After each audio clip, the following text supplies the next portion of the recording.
যে অসমৰ সকলো চৰকাৰী কৰ্মচাৰীক পুৰণি পেঞ্চন ব্যৱস্থাৰ অধীনত পেঞ্চন দিয়াৰ ব্যৱস্থা কৰিব লাগে।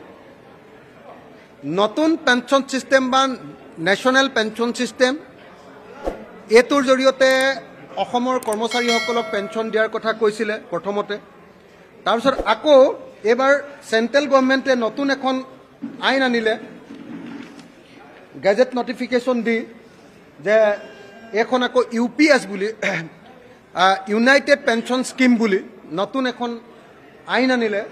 আৰু এই আইনখন পঢ়ি চাই দেখিলোঁ যে UPS সিস্টেমত যদি ইউনাইটেড পেঞ্চন স্কিমত যদি পেঞ্চন দিবলৈ হয় তেতিয়াহ'লে NPSতকৈও আনকি মানুহবিলাকে ক'ৰবাত অসুবিধাতে পৰিব। UPSত খালি এটাই বস্তু আছে, NPSত মানে বজাৰৰ ওপৰত কেইটকা পেঞ্চন পাব সেইটো ব্যৱস্থা আছিলে। UPSত খালি মিনিমাম পেঞ্চন 10 বছৰ কাম কৰিলে 10,000 টকাৰ পেঞ্চন পোৱাৰ ব্যৱস্থা এটা আছিলে। এইটোৱে মাত্ৰ সুবিধা আছিলে, কিন্তু অসুবিধা ঢেৰ। আৰু আজি যদি চাকৰিত জইন কৰিলে আৰু 10 বছৰৰ পাছত যদি কোনোবা এজন মানুহ ৰিটায়াৰ কৰিলে 10 বছৰৰ পাছত 10,000 টকাৰ যদি পেঞ্চন পায় তেতিয়াহ'লে সেই পেঞ্চনটো আজিৰ দিনৰ 1,000 টকামান হ'ব। তাৰমানে চৰকাৰী এজন কৰ্মচাৰীয়ে এজন শিক্ষকে অৰুণোদয় আঁচনিতকৈ কম পইচা পাব।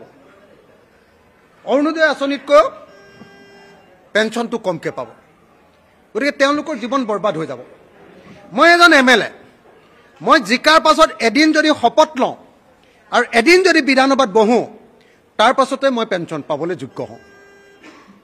আজিৰ দিনটোত বোধ হয়, মোৰ মনত নাই, আজিৰ দিনটোত বোধ হয় অতি কমেও 60,000 পৰা 80,000 টকা পেঞ্চন এজন বিধায়কে পায়।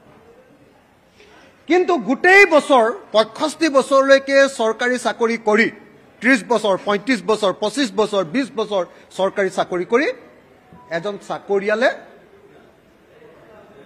10,000 টকাৰ পৰা আৰু কেইটকালৈকে পাব সেইটো মানে ফিক্স নহয়, সেইটো পাব। আগতে মানে পেঞ্চন পোৱা মানুহজনে পেঞ্চন পাই ওলাই যাবৰ সময়ত কি কৰে, অৱসৰৰ সময়ত এটা এককালীন সাহায্য পায়।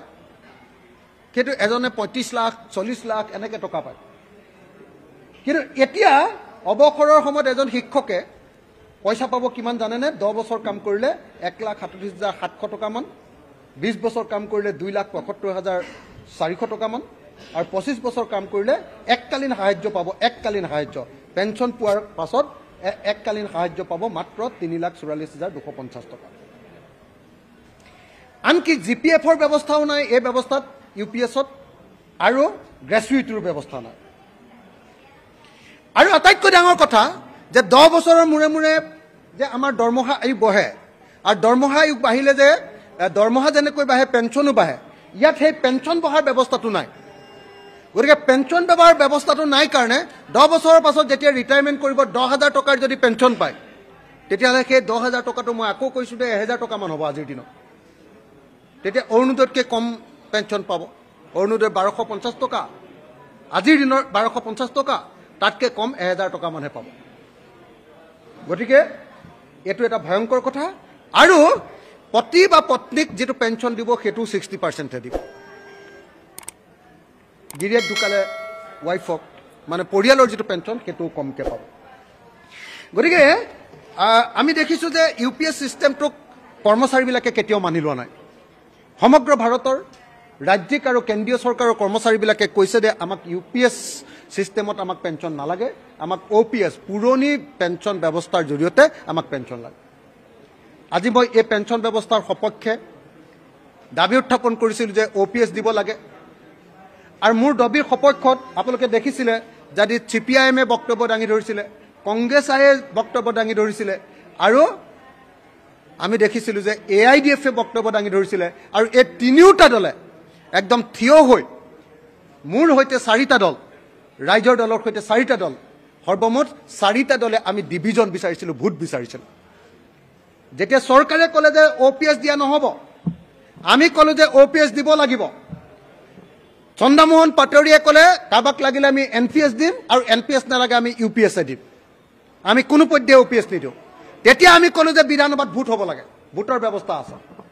উপাধ্যক্ষ মহোদয়ে আপোনালোকে জানে যে ৰুলছ এণ্ড প্ৰচিডিঅ'ৰ অনুসৰি বিৰোধীয়ে যদি কোনোবাই বিধায়কে যদি ডিভিজন বিচাৰে ভোট বিচাৰে যে এই প্ৰস্তাৱটোৰ ওপৰত ভোট হ'ব লাগে তেতিয়াহ'লে ভোট দিয়াটো বাধ্যতামূলক কিন্তু দুৰ্ভাগ্যজনকভাৱে আজি ডেপুটি স্পিকাৰে আমাক কোনো পধ্যে ভোট দিবলৈ নিদিলে আৰু মোক বাহিৰ কৰি দিলে গোটেই অপজিশ্যনে ছাপৰ্ট দিয়াৰ পাছতো মোক বাহিৰ কৰি দিলে গতিকে এইটো এটা অত্যন্ত দুৰ্ভাগ্যজনক ঘটনা বুলি মই ভাবোঁ মই এই মুহূৰ্তত সকলো কৰ্মচাৰী কেন্দ্ৰীয় চৰকাৰৰ কৰ্মচাৰী আৰু ৰাজ্যিক চৰকাৰৰ কৰ্মচাৰী সকলোকে অনুৰোধ জনাইছোঁ আহক আমি সকলোৱে মিলি বিজেপি চৰকাৰৰ বিৰুদ্ধে প্ৰবল প্ৰতিবাদ গঢ়ি তোলোঁ আৰু যেতিয়ালৈকে আমাক পুৰণি পেঞ্চন ব্যৱস্থাৰ অধীনত পেঞ্চন নিদিব নিশ্চিত পেঞ্চন নিদিব তেতিয়ালৈকে আমি সকলোৱে প্ৰতিবাদ সাব্যস্ত কৰোঁ আনকি জিপিএফৰ ব্যৱস্থাও নাই এই ব্যৱস্থাত ইউপিএছত আৰু গ্ৰেচুইটিৰ ব্যৱস্থা নাই আৰু আটাইতকৈ ডাঙৰ কথা যে 10 বছৰৰ মূৰে মূৰে যে আমাৰ দৰমহা আয়োগ বহে আৰু দৰমহা আয়োগ বাঢ়িলে যে দৰমহা যেনেকৈ বাঢ়ে পেঞ্চনো বাঢ়ে ইয়াত সেই পেঞ্চন বঢ়াৰ ব্যৱস্থাটো নাই গতিকে পেঞ্চন বঢ়াৰ ব্যৱস্থাটো নাই কাৰণে 10 বছৰৰ পাছত যেতিয়া ৰিটায়াৰমেণ্ট কৰিব 10,000 টকাৰ যদি পেঞ্চন পায় তেতিয়াহ'লে সেই 10,000 টকাটো মই আকৌ কৈছোঁ যে 1,000 টকামান হ'ব আজিৰ দিনত তেতিয়া অৰুণোদয়তকৈ কম পেঞ্চন পাব অৰুণোদয় 1250 টকা আজিৰ দিনৰ 1250 টকা তাতকৈ কম 1,000 টকামানহে পাব গতিকে এইটো এটা ভয়ংকৰ কথা আৰু পতি বা পত্নীক যিটো পেঞ্চন দিব সেইটো 60%হে দিব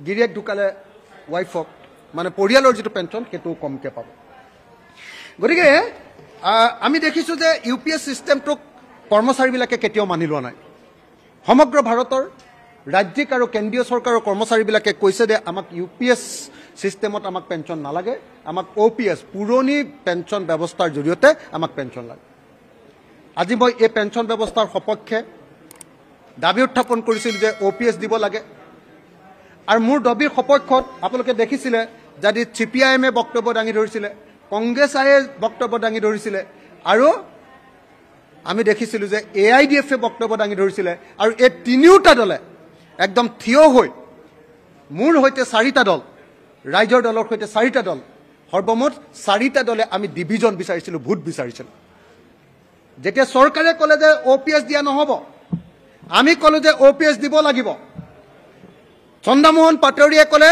কাবাক লাগিলে আমি NPS দিম আৰু NPS নালাগে আমি UPS দিম আমি কোনো পধ্যে OPS নিদিওঁ তেতিয়া আমি ক'লোঁ যে বিধানসভাত ভোট হ'ব লাগে ভোটৰ ব্যৱস্থা আছে উপাধ্যক্ষ মহোদয়ে আপোনালোকে জানে যে ৰুলছ এণ্ড প্ৰচিডিঅ'ৰ অনুসৰি বিৰোধীয়ে যদি কোনোবাই বিধায়কে যদি ডিভিজন বিচাৰে ভোট বিচাৰে যে এই প্ৰস্তাৱটোৰ ওপৰত ভোট হ'ব লাগে তেতিয়াহ'লে ভোট দিয়াটো বাধ্যতামূলক কিন্তু দুৰ্ভাগ্যজনকভাৱে আজি ডেপুটি স্পিকাৰে আমাক কোনো পধ্যে ভোট দিবলৈ নিদিলে আৰু মোক বাহিৰ কৰি দিলে